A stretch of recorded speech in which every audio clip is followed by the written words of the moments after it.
Suburban women are a coveted voting demographic.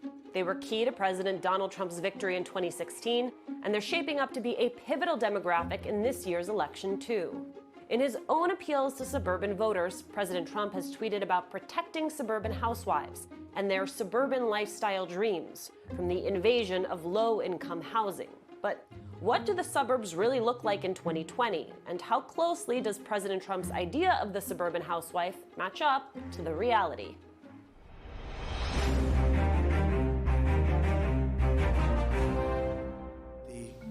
The suburban voter, the suburban housewife, women and men living in the suburbs, they want security and they want safety.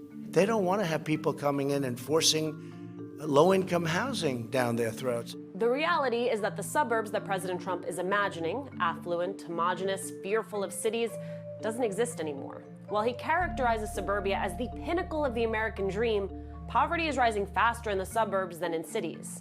In the past few decades, the old pattern of affluent suburbs surrounding poor cities has been reversed, as low-income residents are rapidly pushed out of gentrifying city centers. And they're increasingly diverse. Minorities now comprise around 30% of suburban residents, about the same fraction as the nation as a whole.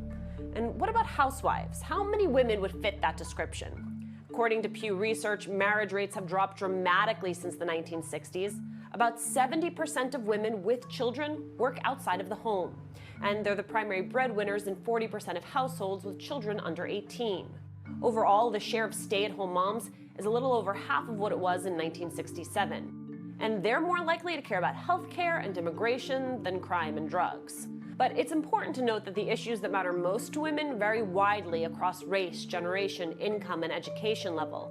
It's difficult to flatten them into one monolithic voting bloc, which is what the generalization of the American suburban housewife does. Polls show that former Vice President Joe Biden is leading President Trump in 3 key swing states, largely because of Biden's edge among women voters. So if President Trump wants to win in 2020, he might want to start thinking of women as more than an outdated stereotype.